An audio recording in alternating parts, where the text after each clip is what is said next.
Get your boy, the Akademiks, and check it out. Because you know what, man?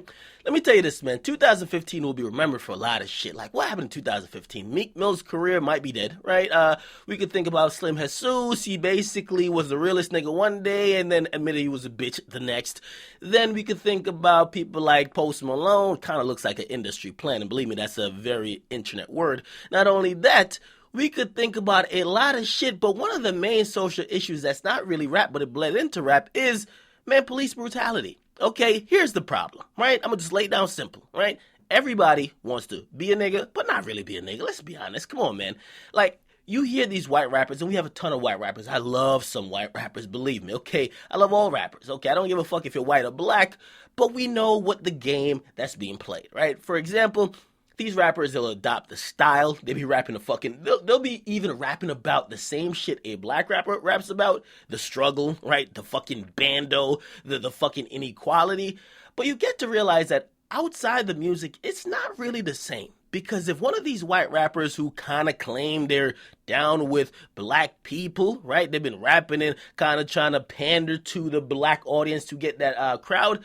If they get pulled over by the police are going to be like, okay, thanks. You got a couple points on your license, but listen, man, just be safe driving. Okay, go ahead. If it's a black person, it's going to be like, oh, nigga, listen, call the force. Let's execute this nigga. Firing squad. Now, I'm not even saying that happens all the time because in actuality, it didn't happen that much. However, this year was a year we focused on when it did happen. Okay, and that's the key. We focused on it. We're like, what the fuck is going on here?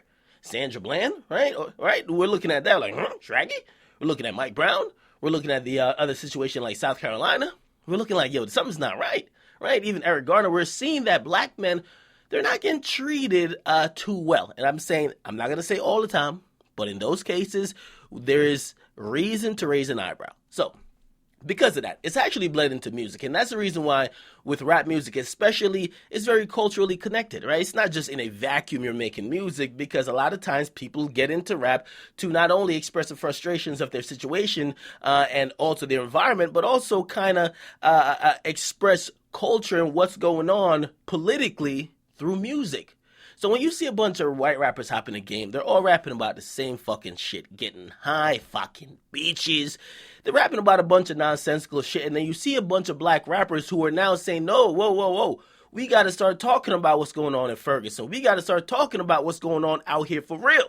So people have now looked at white rappers like, what the fuck are y'all doing? Y'all getting the most motherfucking cash, right? Y'all are acting and kind of like pandering to black people. But when it comes to like black issues or issues that affect black people, y'all don't give two fucks. So because of that, we get two type of situations. We get a Macklemore, we get an Iggy, okay? Quote unquote, black people came for Iggy, okay? Which means they looked at Iggy and said, yo, you're perpetuating a fraud. Not only that, you give no fucks about what we're going through. You're trying to paint yourself as a victim, but if you really look at the history of hip-hop, you're no fucking victim. You have a lot of advantages, and you won't even admit that. So a lot of people have saying, Iggy is get the fuck out of here. Get back to Australia. Okay, now, Macklemore, he had a different approach. Macklemore said, yo, I get it. I'm white. I'm in hip-hop. I'm guilty. Okay, this is what you'll see with most white rappers. It's white guilt. That's the only way you can survive in hip-hop if you're spitting anything worth a damn. Okay, you got to come out, tell all these niggas, I'm guilty, I'm sorry, I got a bunch of privileges, believe me, I support you guys, and if anything, I'll turn on the other white people that don't, okay? So that's been the whole train, right? Now, the latest person to do it is Mac Miller. And if you guys don't believe me about this white rapper, white guilt shit, look at the ones who are popping, all right? Believe me, this year we're questioning these guys socially. We don't give a fuck about you rapping about you high. What the fuck did you think about the cop shooting that black guy? Because that's related to hip-hop. And these guys, they've now realized that they gotta activate the white guilt. Now, let's read what Mac Miller had to say. I don't know if he was fucking drunk because he's kind of all over the place. But he starts off by saying, white, black, white, black, white, black, white, black, white, black, white, black, white, black, white, black, white, black. Okay, everyone is afraid. Be you. Then he says, also white people? Reverse racism isn't real. Racism describes a system built to keep a race or ethnicity away from success and evolution.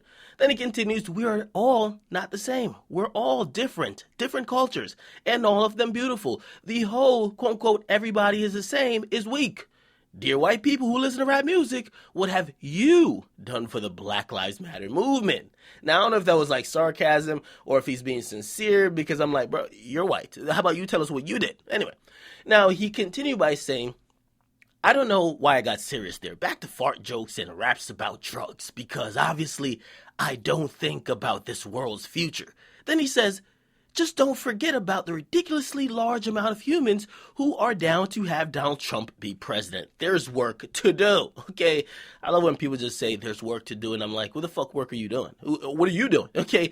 Now, he continues by saying, there's good people and doo-doo butt heads. It's cool to be a good dude. Okay, all right. He says, never mind. Boobs, weed, fun, yeah, life is good. All right, so basically he's trying to make a point. People probably are slandering him, and he's trying to back off like, oh, I'm sorry, I'm just a white rapper rapping about drugs, sorry.